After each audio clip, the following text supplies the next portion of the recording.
Asal-usul suku Melayu. Telisik kerajaan kuno Malayapura.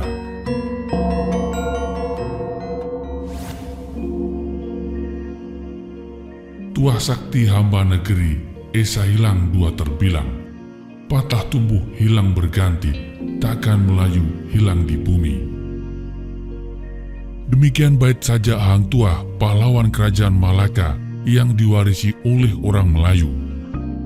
Suku Melayu adalah suku bangsa asli Indonesia, berasal dari daerah timur Pulau Sumatera, yang banyak mendiami berbagai daerah, terutama di Riau, Jambi, Sumatera Utara, Bengkulu, Kepulauan Riau, Sambas, dan Pontianak di Kalimantan Barat. Suku-suku Melayu juga mendiami Kepulauan Riau seperti Singapura, Malaysia, Thailand Selatan, Brunei Darussalam, dan Kepulauan Sulu di Filipina Selatan. Orang Melayu memiliki identitas kepribadian, adat istiadat Melayu, bahasa Melayu, dan identik dengan agama Islam. Seorang yang mengaku orang Melayu harus beradat istiadat Melayu, berbahasa Melayu, dan beragama Islam. Definisi ini termaktub dalam Perkara 160 Perlembagaan Persekutuan Malaysia yang mengidentifikasi bekas negara persemakmuran Inggris di Asia Tenggara, Malaysia, Brunei, dan Singapura. Kaum Melayu didefinisikan sebagai golongan masyarakat yang memeluk agama Islam dan memiliki kemampuan berbahasa Melayu. Orang Melayu artinya seseorang yang menganut agama Islam lazim bercakap bahasa Melayu. Definisi ini belakangan menuai polemik karena bahasa adalah kemampuan verbal yang bisa dimiliki oleh siapa saja. Orang di luar Melayu banyak pula yang berbahasa Melayu. Demikian pula dengan identitas agama. Jika mengikuti definisi ini, maka semua populasi manusia yang beragama Islam dan berbahasa Melayu, maka apakah orang dimaksud adalah orang Melayu? Tentu memerlukan kajian yang lebih mendalam lagi. Nah, siapakah sebenarnya orang Melayu? Siapkan camilan dan kopi, kita lanjut lagi video ini.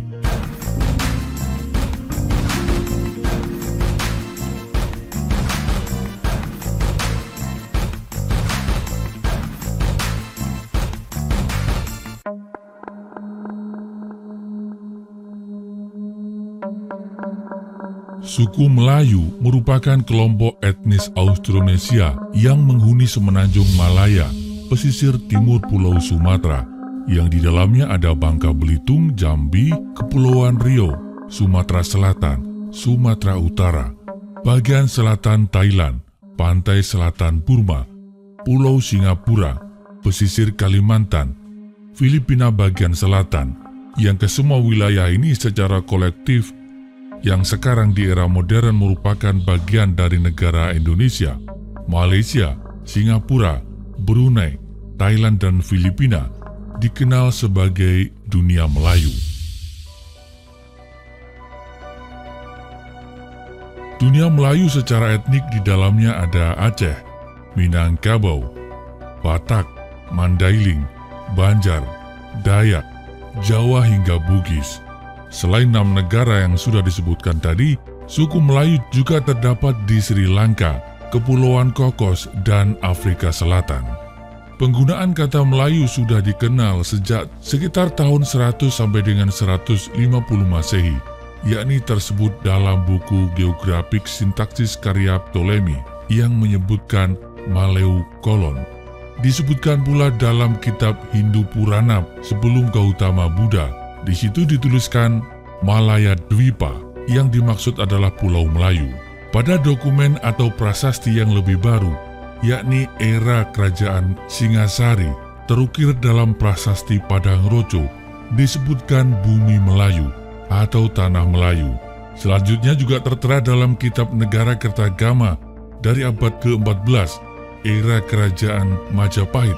Di dalamnya menyebut kata Bumi Melayu untuk menyebut Kepulauan Sumatera saat sekarang. Nama Malayu konon berasal dari kerajaan Malayu yang pernah ada di kawasan Sungai Batanghari, Jambi. Kata Malayapura juga dipahatkan dalam Arca Amogapasa oleh Aditya Warman pada tahun 1347. Arca Amogapasa adalah patung batu yang menggambarkan Amogapasa, pengejauhan tahan Bodhisattva Avalokiteswara. Patung ini pada awalnya merupakan hadiah dari Sri Kertanegara, Raja Singasari untuk Sri Matribuana Mauli Warmadewa, Raja Malayu di Dharmasraya. Malayapura terbentuk dari dua kata, Malaya dan Pura. Malaya identik dengan Melayu, sedangkan Pura bermakna kota atau kerajaan. Apabila digabungkan, maka Malayapura bermakna kota Melayu atau kerajaan Melayu.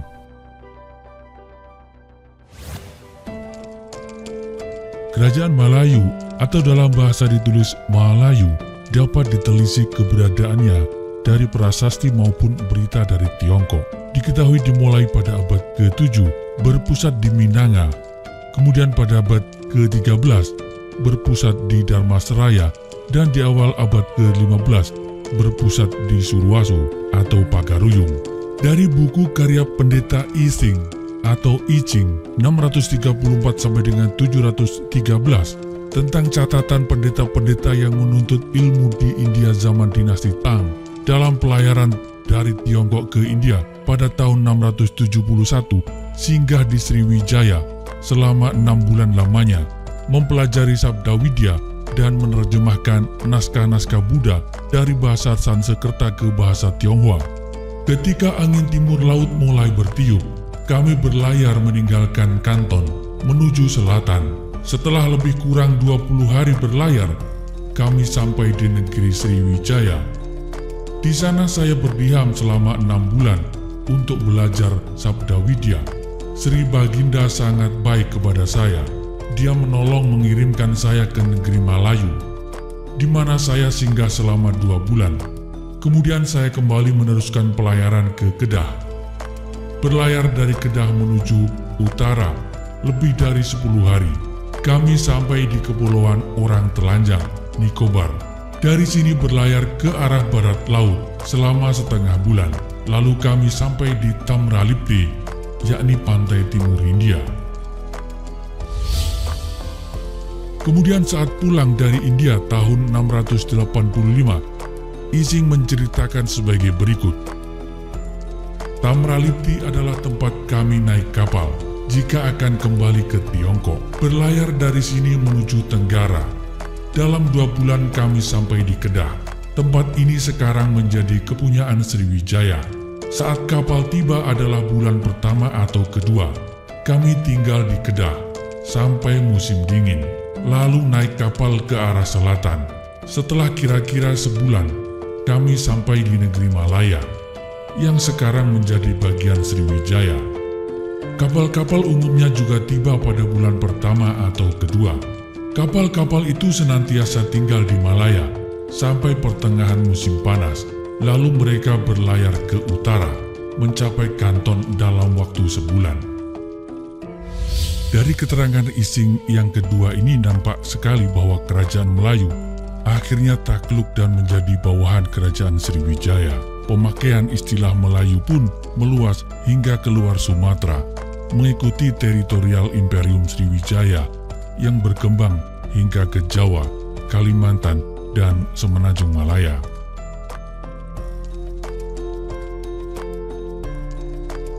Tema yang dimuat dalam video ini terjadi puluhan bahkan ratusan tahun silam, sehingga sangat mungkin tidak sama persis seperti asal kejadian. Catatan sejarah bisa saja berbeda dengan bukti dan kenyataan. Terhadap hal itu, admin terbuka pada setiap masukan. Admin juga tidak menganggap bahwa yang kami sampaikan adalah satu kebenaran tunggal. Admin menerima setiap kemungkinan dan masukan. Terhadap figur dan tokoh yang diceritakan, admin berlepas pandang dalam menilai, menghakimi maupun menghukumi. Kami memegang kaidah, wa ma jaro baina sahabi naskutu. Seluruh yang terjadi antara para sahabat sengaja kami perluas artinya jadi sejarah secara umum. Kami diam, tidak ikut campur, tidak membahas. Di mata admin, masa lampau dan seluruh dinamika di dalamnya adalah hikmah. Terima kasih. Salam hangat. Assalamualaikum warahmatullahi wabarakatuh.